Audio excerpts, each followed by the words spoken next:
Okay students, so next we are going to talk about slime moulds. इसके पहले हमने बात किया, हम लोग आपको पता है हम लोग पढ़ रहे हैं क्या किंगडम प्रोटिस्टा को। उसमें हमने क्रिस्पोफाइट्स, डायफ्लैजिलेट्स और यूग्लिनॉइड्स के बारे में पढ़ चुके हैं। नेक्स्ट हम स्टार्ट करने जा रहे हैं स्लाइम मोल्ड्स को, ठीक है। तो slime moulds are saprophytic in nature, means they depends on dead and decaying organism for the foods like leaves, twigs, ठीक है। they depends on all these। फिर एक और चीज़ है कि जब भी फेवरेबल कंडीशन होती है, जब फेवरेबल कंडीशन होती है स्लाइम मोल्ड्स के लिए, तो क्या करते हैं वो एक्यूमुलेशन करते हैं। और ये स्लाइम मोल्ड यूज एक्यूमुलेशन करके डिफ्रेंशिएशन करना स्टार्ट कर देते हैं, और डिफ्रेंशिएशन करके एक नए स्ट्रक्चर का फॉर्मेशन करते हैं, जिसको हम लोग क्या कहते हैं, जिसको हम लोग प्लाज्मोडियम कहते हैं। What we called plasmodium. Under suitable condition they form an aggregation called plasmodium which may grow and spread over the several feet during. फिर ठीक है, ये चीज़ हो गई। लेकिन क्या होता है जब अनफेवरेबल कंडीशन होती है, देखिए यहाँ पे लिखा है ड्यूरिंग, ये तो फेवरेबल कंडीशन की बात हो गई, सुटेबल कंडीशन। लेकिन जब अनफेवरेबल कंडीशन होती है तो these Plasmodium differentiate and form fruiting bodies bearing spores eight there trips, ठीक है।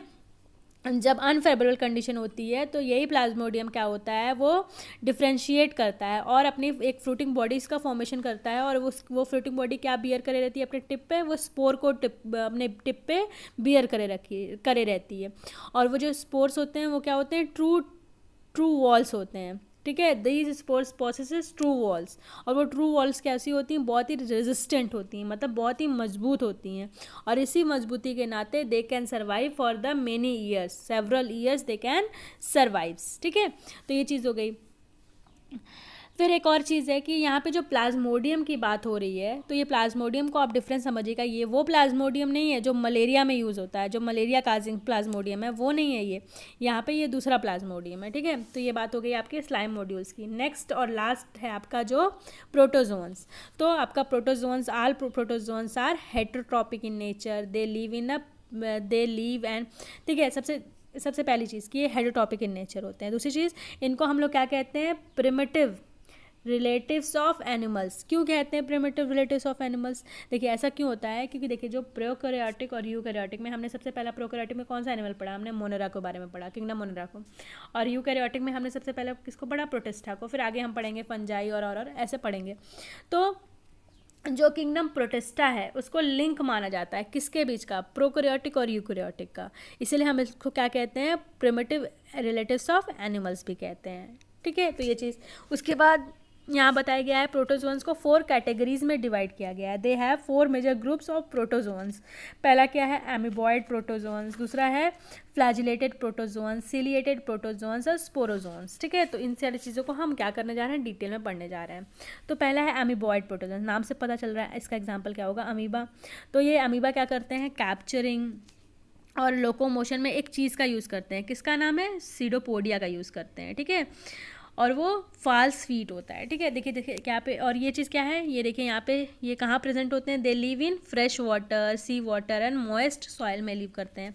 उसके बाद एक एग्जांपल दिए दिखा है एंटिम्बा। वो क्या होता है, ये वो होता है पैरासाइटिक इन नेचर, मतलब डिजीज़ काजिंग होता है एंटिम्बा, ठीक है। तो ये चीज़ हो गई। फिर नेक्स्ट हम बात करते हैं flagellated protozoans. So these are the group either living in the fresh living and the parasitic, ठीक है। तो ये फ्रेश लिविंग होते हैं या पैरासिटिक होते हैं। दे हैव फ्लैजिला, इनके पास फ्लैजिला पाया जाता है। The parasitics forms cause disease such as sleeping sickness, trypanosoma, ठीक है। तो ये एक स्लीपिंग सिकनेस इसका एग्जांपल है यहाँ पे एक डिजीज़ का। तो ये सारी डिजीज़ काज करते हैं। नेक्स्ट आपका सीलिएटेड प्रोटोजोन्स, नाम से पता चल रहा है सीलिया होंगे पास, सीलिया प्रेजेंट होंगे इनके पास, ठीक है।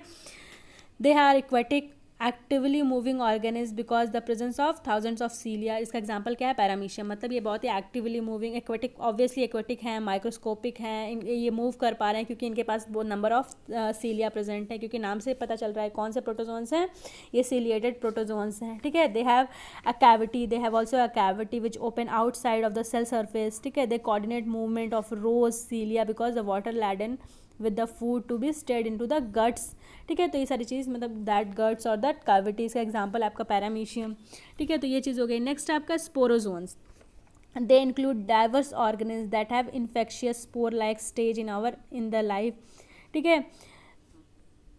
तो ये देखिए, ये डाइवर्स ऑर्गेनिज्म जो इन्फेक्शन स्पोर्स लाइक स्टेज उनकी लाइफ साइकिल में पाई जाती है, तो वैसे ऑर्गेनिज्म को इंक्लूड करते हैं। जैसे यहाँ पे देखिए प्लाज्मोडियम, मलेरिया हो गया, ठीक है। The most notorious in plasmodium, malaria parasite है ये, which cause malaria, a disease which have a strategies effect of human population, ठीक है। तो ये सारी चीज़ें हो गई। तो हमने पढ़ लिया, हमने चारों पढ़ लिया। हमने पहले पढ़ा आपका क्या पढ़ा, हमने पढ़ा किंगडम प्रोटेस्टा, ठीक है। हमने एक पढ़ा very good morning to all of, हमने किंगडम प्रोटेस्टा को पढ़ा,